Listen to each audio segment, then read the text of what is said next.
Author Sgt Dorsey. She's speaking to us about police brutality in the U.S. and the feelings of communities there. Sergeant Sgt, good evening, and thank you for your time tonight. If you look at the numbers in 2019, 9 African Americans who were brutally shot at, unarmed, and it speaks a lot about the bias against African Americans in which the police system in America is treating people. What has been your experience? Well, listen, the problem here in the U.S. is that it's institutionalized racism. It's part of the police culture. It's systemic, and it's top down. And when I say top down, I'm talking about the police chief or the sheriff or police commissioners who run these organizations. And there's 18,000 police departments across the United States. And so we have a problem with accountability. Unless and until police chiefs hold errant officers accountable for bad behavior, for violating policy, training, commit misconduct, we're going to continue to have this issue. In regards to the murder of George Floyd, the officer, the main culprit, Derek Chauvin, had been the subject of 18 personnel complaints over his 19 years as a police officer.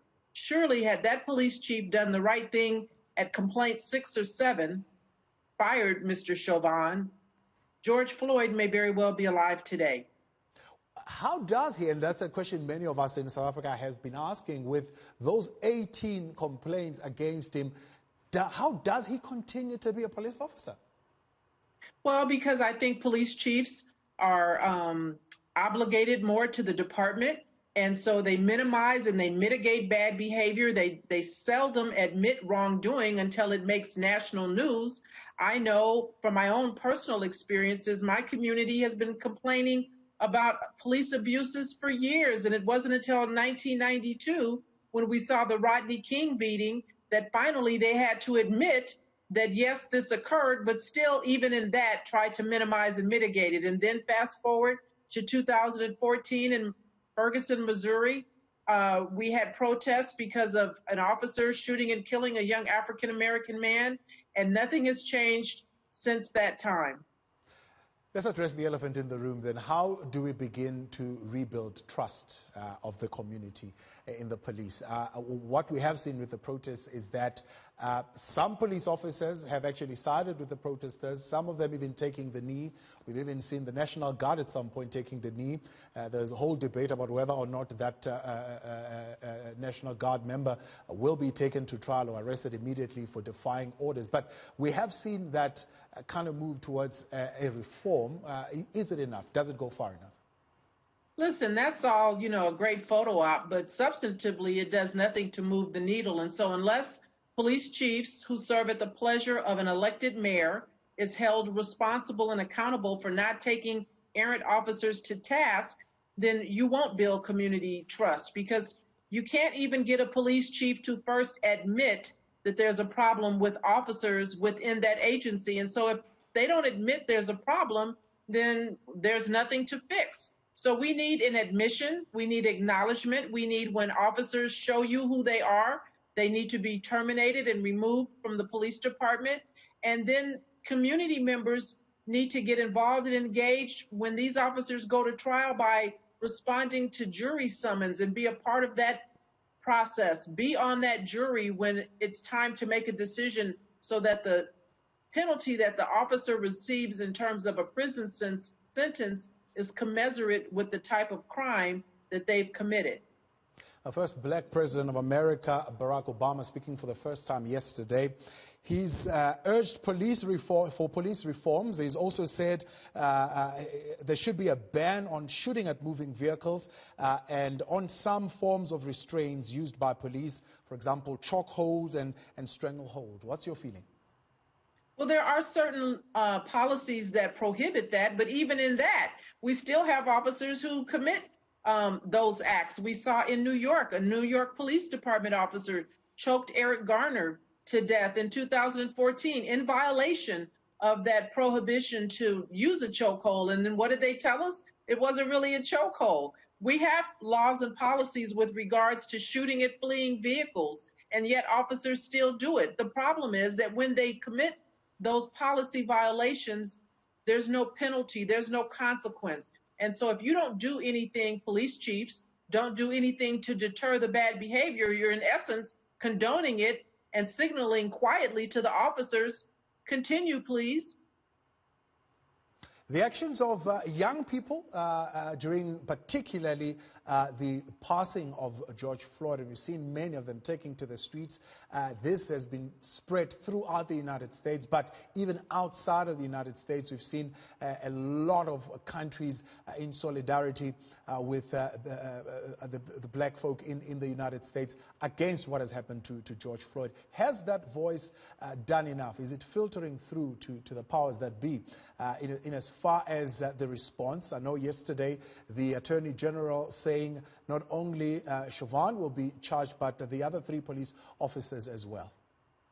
And so it's a great first step. And listen, a lot of it is, you can tell me anything, but I'd much rather see. I'd like to see some real action behind these words. And so now the other 3 officers have been charged with aiding and abetting. That's the very first step. We have a long way to go, because though they've been charged, they haven't been convicted by a jury of their peers. And once they're convicted, then we need to see what type of a sentence they're going to get. It's not uncommon here for an officer to get a slap on the wrist by way of conviction. One officer in New York was given probation after he shot and killed a young black man by the name of Akai Gurley. And so while it sounds good, there needs to be action and teeth behind what's being told to us, so that we're not just being placated and trying to change the channel and have us forget in a couple of days and move on until the next outrageous thing makes national news. Even during these protests, how are the officers approaching this? Do you think they're approaching with an understanding of the situation? Some are. I can't speak to all officers, and I'm not in the head of any one particular officer, but I would venture to say that those who look like me, who will be honest, can sympathize, can relate, understand, but to some extent their hands are tied. There's not much they can say publicly, particularly if they're still active and in uniform. But there are certainly a select few, and we've seen those too, who enjoy the ability and the freedom that comes with being able to beat people unnecessarily under the guise of trying to rein in protesters. I know for a fact, having worked with some, that there's a term we use on the LAPD, and it's called stick time. And during protests like this, officers who want to be aggressive and abusive look forward to being able to get in a little stick time. Now, you've been very critical of the Los Angeles Protective Police League. Why? Well, because the police league is really just a lobbying arm, like most unions, of police departments. And so their job is to be like a defense attorney for police officers. They too, particularly the presidents of some of these police unions, haven't seen a shooting or murder of a black man or woman that doesn't excite them. And so until we stop politicians from taking ridiculous amounts of money from these unions, then we will maybe stop legislators from failing to seek policy that is contradictory to the position of police unions. When you're being paid money by a police union, Fraternal Order of Police, and community asks you to enact legislation that will stop them from killing us, it's kind of difficult to understand why a politician wouldn't then side with the police union. How would you describe a police officer who has an eye towards social justice? Say that again? How would you, in your words, describe, in terms of behavior, a police officer who has an eye towards social justice? What kind of a police officer is that? I think it's someone who can look at a person who's different from them ethnically, relate to them. I'll give you an example. Philando Castile, there in Minneapolis, Minnesota, was shot and killed by a police officer who happened to be of Hispanic heritage, because that police officer, when he saw Philando Castile's little girl sitting in the back seat of his car, didn't relate to that officer, didn't relate to Philando, and think that that 6-year-old little girl could have been his sister, his daughter, and fired 7 rounds into the car. So it's important for police officers to be able to relate. It's important for police officers to have common sense. And if you find an officer lacks relatability, and common sense by way of a psychological evaluation, I think they should get that every 2 years, then they need not be the police. The response from President Donald Trump has not been helping the situation, has it? I mean, he had to chase peaceful protests out of a park just for him to have a photo op. Well, listen, he's been certainly part of the problem, and there's been a lot of dog whistle conversation going on by him. He speaks to a very specific base. They're listening. There are groups here in the U.S. who are embedding themselves with peaceful protesters and trying to create a civil war. And so this president lacks empathy. He lacks compassion. You've not been able to see him speak contemporaneously about the loss of George Floyd, a young woman who was shot and killed by police, Breonna Taylor, and then the civilian former police officer who shot and killed Ahmaud Arbery. And so this president has no appetite for civil rights investigations or civil justice for Black folks. And that's why it's so imperative that we come out in November and send him on his way.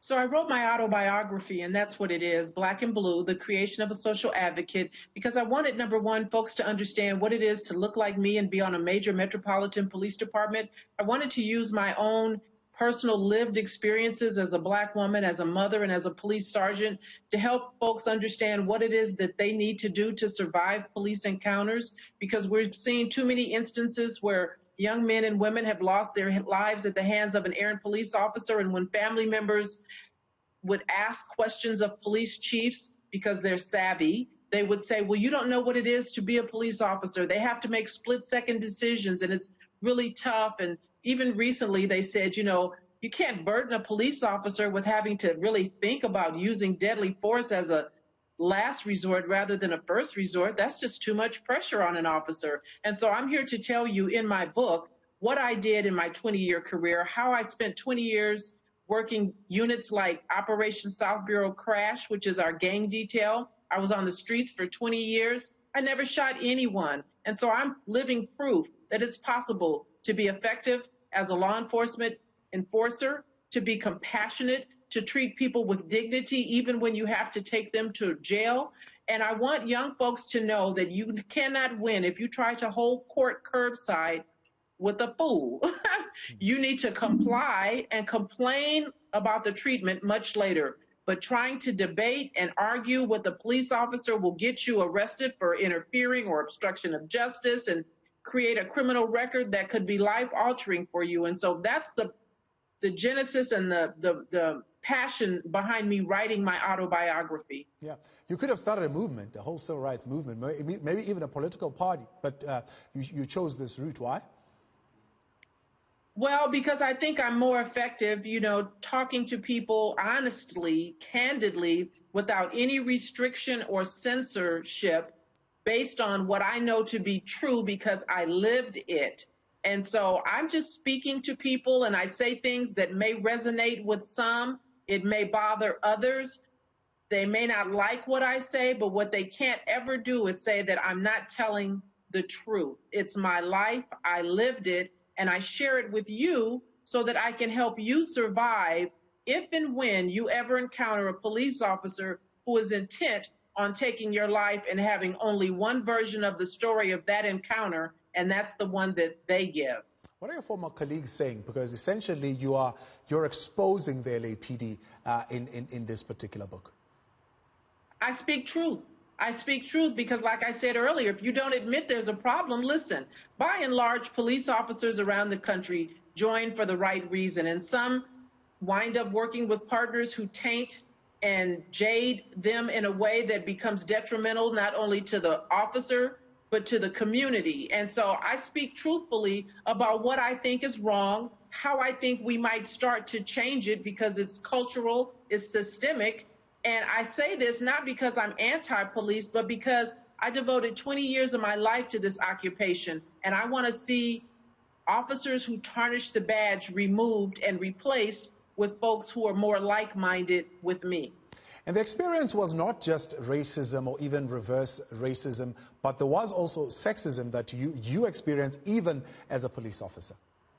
Absolutely. I joined the LAPD in 1980 when there weren't very many black women on the department, and the white officers that I worked with didn't try to make it a secret that they weren't happy about my presence. You know, I was a Me Too movement all by myself well before Me Too, and what we were told as women joining the LAPD, who was then under a consent decree to hire more women and minorities, is get over it, get used to it, suck it up. You know, and so I had to decide very early, actually, while I was in the police academy, what kind of police officer did I want to be? I knew exactly who I was. I was a mother. I had a young black son, and I knew that I was not going to treat people in a way that was contrary to my core, to my upbringing by my parents.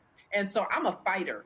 And I'm the kind of person, if you tell me no, then I must. And so once I became vested and was off probation and could not be fired because I was no longer at will, I was determined to make sure partners who worked with me treated folks who look like me with dignity and respect. And it was never a problem. I was never ambiguous or ambivalent about my position. The whole question of racial profiling, which you delve into a little bit in some of the arguments that you make, is something that, I mean, we experience here in South Africa as well.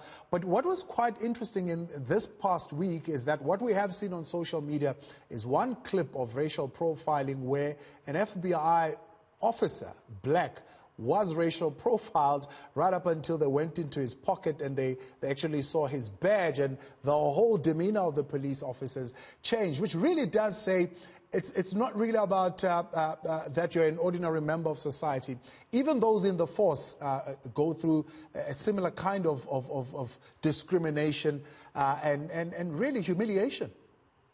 Absolutely. Listen, no one is immune. When I walk out the door of my home, I'm a black woman. I get stopped by the police, and I do like this FBI agent did. Eventually, they see my credentials, and they see that I was a patrol sergeant, which kind of means a little something to the patrol officers who are stopping me. And so they really do change their tone. They change the way they interact with you. And so we have to admit that goes on, because if we don't admit, you saw in that video, there was a sergeant there. There was a sergeant who was trying to acquiesce that misconduct and very flippantly told the FBI agent, you know, we get to do this. We can stop you. We can say what we want. We can hold you up. We can accuse you of things that we know you didn't do. We know that goes on. So let's admit it. Let's acknowledge it. And let's get that sergeant and his cohorts off the police department, because he is encouraging that of his subordinates, misconduct, misbehavior. And thankfully, this young man was a sworn law enforcement officer and not just Joe Blow, because if he had just been a regular person, I promise you, they would have put hands on him. They would have arrested him for assaulting them. And then he's in the system. And that's how it begins. Did you ever feel betrayed by the system even when you were in the system? I didn't feel betrayed by the system because I did not bleed blue, is what I say. I didn't buy into the indoctrination that they wanted to subject me to. I had a job to do. My job is to arrest lawbreakers, but I did it professionally. I did it with empathy and compassion when I was allowed to. And I gave a person their dignity as I took them to jail. And so I didn't have any problems trying to figure out how to do this, how to navigate. Certainly, I was mistreated by partners, by supervisors, and I followed the procedures that were in place at the time for me to address those issues. And sometimes it meant a civil lawsuit, which I filed twice successfully against the Los Angeles Police Department. But again, I know I'm not everybody, and everybody doesn't have the strength to fight. But when you join a police department, and when you work anywhere, injustice exists, racism exists, and you need to know that if you encounter it and you fight it, it's a marathon, it's not a sprint. Sergeant Cheryl, we have seen a lot of outpouring of support, some of it quite genuine, coming from all quarters of society, but we've even seen some Democrats, some politicians also showing that kind of compassion and support. How much of it is political posturing. We've been hearing that donors, for example, have now decided to pump in a whole lot of money towards the campaign of Joe Biden, for example, because of how President Donald Trump has reacted in this matter of George Floyd and to the protesters. I hate to be jaded, and I hate to think that it's posturing. I hope that they're sincere. I can't speak to their heart, but certainly actions speak louder than words. I know one of our local senators, Senator Cory Booker in New Jersey, talked about creating a national registry that he thought might be helpful in identifying errant police officers. And to that, I say, we don't need a national registry of officers who are misbehaving. Police chiefs know full well who the bad actors are on their department. There are always red flags and instances, as in the case of Derek Chauvin, 18 different personnel complaints. So we don't need a national registry, but again, it's all, baby steps. I don't say let's not do any one thing because it's going to take a multifaceted approach to fixing this. But sometimes these politicians will say a thing to get in office, and then once they're in, they kind of forget. Hashtag Black Lives Matter, hashtag Me Too, such campaigns, such social media movements, are they helpful? Are they in taking forward the cause, and have they been effective? Well, it certainly brings attention to the problem, and it gets us talking about it. I think sometimes here in the U.S. we do too much talking. We have too many blue ribbon panels, too many groups and things like that where we want to analyze and discuss it and study it. I think we're done with the studying and the analyzing of what's going on. This has been going on for a long, long time, way before I joined law enforcement, and probably will continue on long after I've left this earth. And so I think it's time for action. And I think it's incumbent upon community members to hold elected officials accountable. They understand one thing and one thing only: votes. Sergeant Cheryl, I appreciate your time. Thanks for the generosity of your heart and for giving us this opportunity to talk to you tonight. Thank you so much for having me.